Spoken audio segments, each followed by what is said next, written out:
Namaste. You are watching Exercise at Home with Namna Sharma, physiotherapist. आज चाहिँ हामी post COVID-19 physiotherapy rehabilitation को बारेमा चाहिँ कुराकानी गर्न गइराखेका छौं।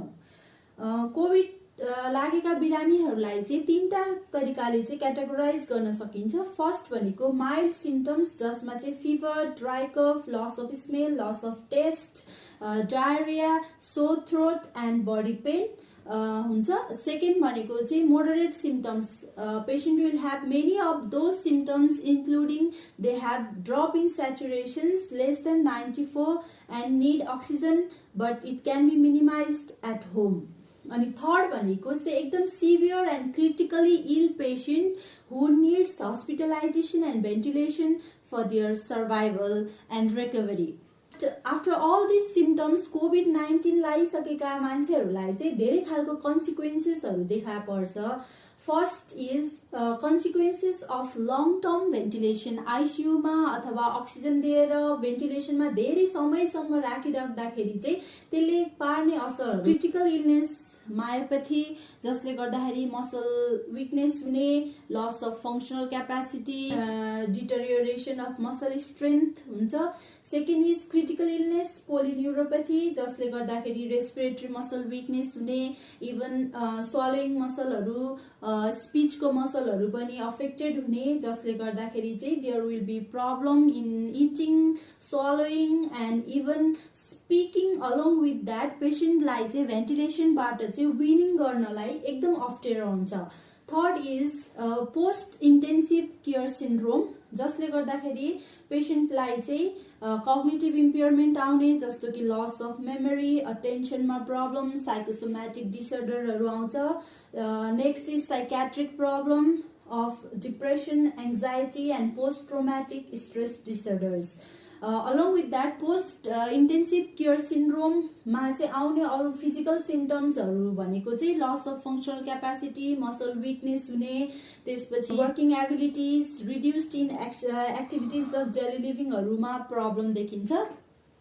अनि अर्को भनेको चाहिँ मेनली रेस्पिरेटरी प्रब्लम। रेस्पिरेटरी प्रब्लमहरू भनेको चाहिँ इट इन्क्लुड्स फाइब्रोसिस, अनि त्यसपछि एक्युमुलेसन अफ सेक्रेसन्स, कफिङ, हफिङ गर्न गाह्रो हुने, अनि त्यसपछि डिप ब्रिदिङमा प्रब्लम हुने, मोस्टली इन्स्पिरेटरी मसल स्ट्रेन्थहरू घट्छ र patient will use more of neck muscles to breath.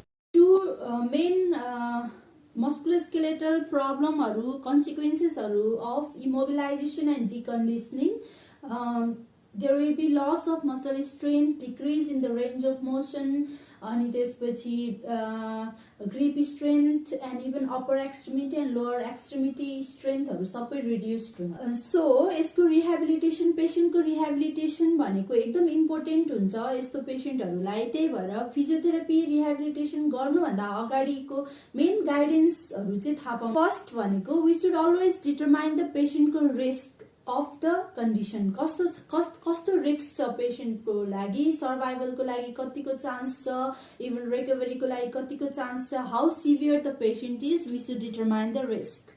अनि यो चाहिँ इन्फेक्सियस डिजिज कन्डिसन भएको कारणले चाहिँ इभन इयरबोन इन्फेक्सन अथवा कन्ट्याजियस भएको कारणले गर्दाखेरि चाहिँ we should always follow the instruction by giving less personal contact with the patient. जति कन्ट्याक्टमा कम आयो त्यति नै राम्रो, र त्यही भएर चाहिँ कन्ट्याक्ट विदाउट पेसेन्ट कन्ट्याक्ट नभइकन चाहिँ फिजियोथेरापी के गर्न सकिन्छ भन्ने कुरामा एकदम ध्यान दिन जरुरी छ।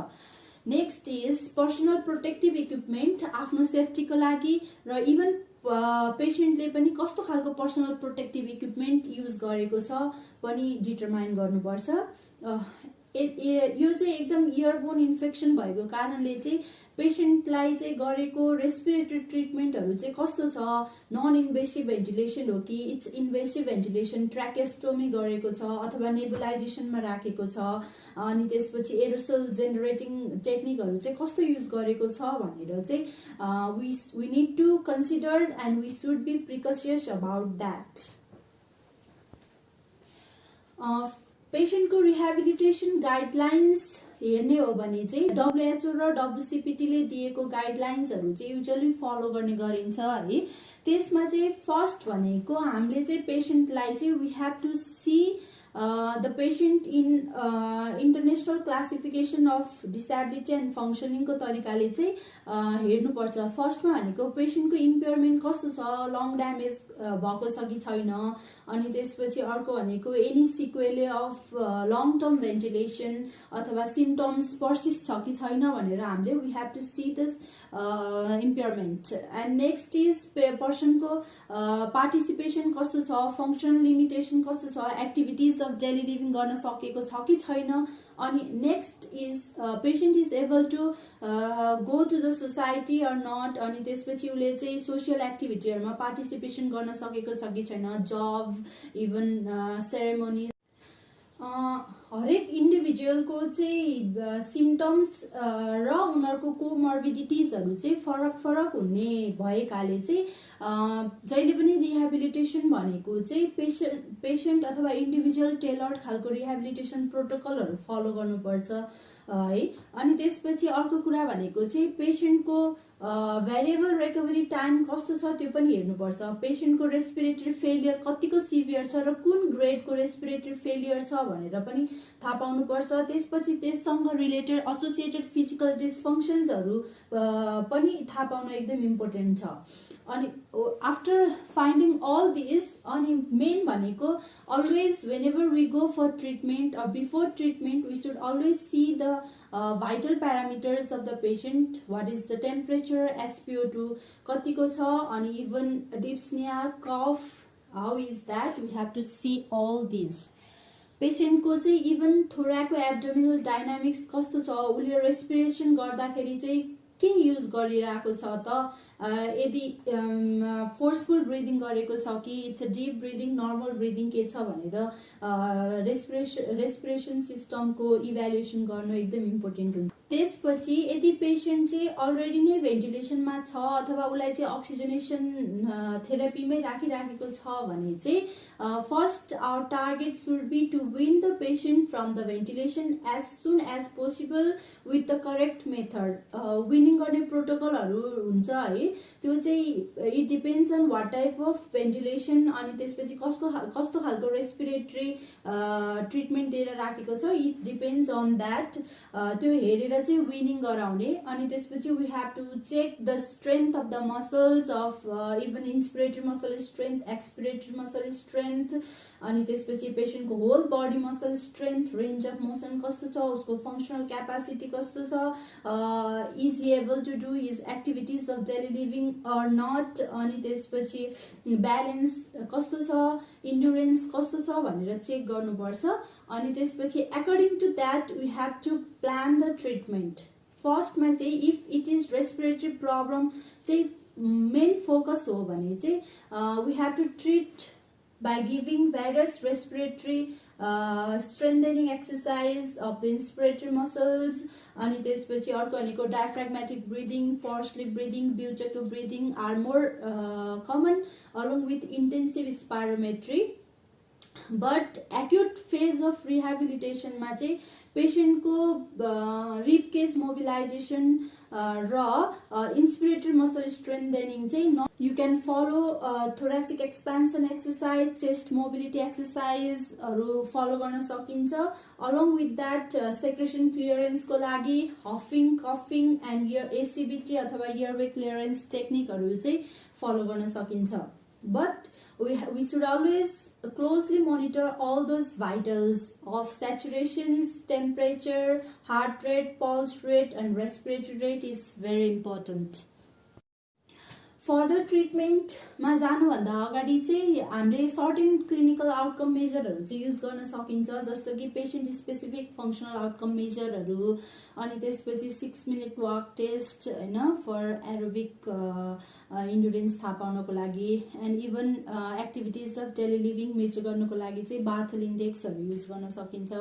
अनि त्यसपछि अनि physical activity scale for elderly use गर्ने। त्यसपछि according to that we can plan our treatment. अनि यो भनेको चाहिँ हामीले फर्दर प्रोग्रेसन एक्सर्साइज गरिसकेपछि चाहिँ पेसेन्टको प्रोग्रेसन मोनिटर अथवा इभ्यालुएट गर्न पनि सकिन्छ। अब मेनली एक्सर्साइजहरू गर्दाखेरि चाहिँ के गर्ने भन्दाखेरि अलोङ विथ रेस्पिरेटरी एक्सर्साइज अरू इन्टरभेन्सन भनेको चाहिँ फर्स्ट भनेको चाहिँ फ्रिक्वेन्ट पोस्चरल चेन्जेस चाहिँ एकदम इम्पोर्टेन्ट छ टु अभोइड डिकन्डिसनिङ र इमोबिलाइजेसनबाट आउने कन्सिक्वेन्सेसहरूलाई चाहिँ अभोइड गर्नको लागि। Next is bed mobility exercise, along with that sit to stand exercise, अनि त्यसपछि activities of daily living exercise गराउने, अनि त्यसपछि एक्टिभ लिम्ब मुभमेन्ट अथवा मुभमेन्ट गराउने। अनि अर्को कुरा भनेको चाहिँ एरोबिक रिकन्डिसनिङ गराउनको लागि चाहिँ स्लोली प्रोग्रेसिभली वकिङ, साइक्लिङ, अनि त्यसपछि आर्म अर्गोमेट्री अथवा साइकल अर्गोमेट्री, ट्रेडमिल ट्रेनिङहरू गराउन सकिन्छ। But with metabolic equivalent less than 3, एकदम फटिग नहुने तरिकाले चाहिँ गराउनु पर्छ। र along with that 20 to 30 minutes of aerobic exercise daily, mostly 3 to 4 times in a week गर्नुपर्छ। अनि अर्को भनेको एकदम पेसेन्टलाई चाहिँ they have severe sequelae of the disease अथवा एकदम नराम्रो मस्कुलोस्केलेटल न्युरोलोजिकल कन्सिक्वेन्सेसहरू छ, इभन रेस्पिरेटरी कन्सिक्वेन्सेसहरूले गर्दाखेरि चाहिँ वर्क गर्न गाह्रो छ भने चाहिँ energy conservation technique plus work modification, environment modification चाहिँ गराउन एकदम इम्पोर्टेन्ट हुन्छ। अनि त्यसपछि progressively we can go for strength training, resistance training, depending on the पेसेन्टको condition we can progressively do that.